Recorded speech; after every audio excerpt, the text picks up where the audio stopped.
if two wheels are locked on an axle so that they are not free to turn separately, one or the other has to slide.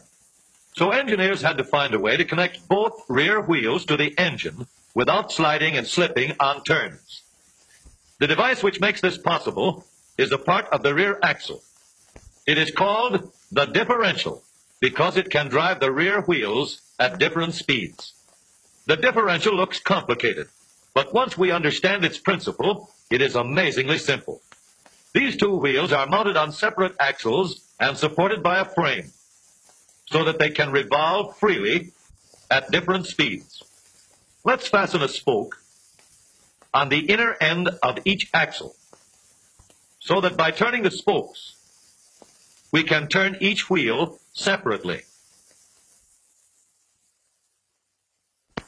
With a bar or crosspiece, we can turn both wheels in the same direction at the same rate of speed.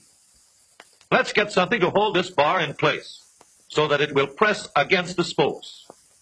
Notice that this support is not locked to the axle. It turns freely. Now, we can spin the wheels by rotating the support.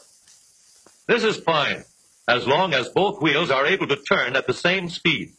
But let's see what happens when we go around the corner. With this arrangement, we cannot drive one wheel faster than the other. And if we stop one wheel, the other wheel won't budge. Let's put this bar on a pivot so that it can swing in either direction.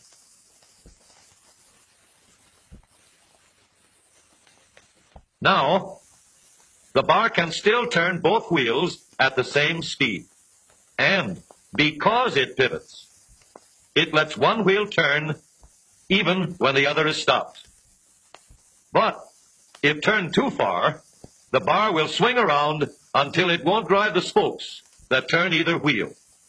We need another crossbar and more spokes to carry on the job. When we stop one wheel, the crossbars will continue to push the spokes of the free wheel around. As long as both wheels are free to turn, the bars do not swing on their pivot, and the wheels move at the same speed. Now we have the working principles of a differential. To adapt the model for use in an automobile, we will have to make a few changes. In order to reduce the jerky action caused by wide spaces between the spokes, we will put in more spokes.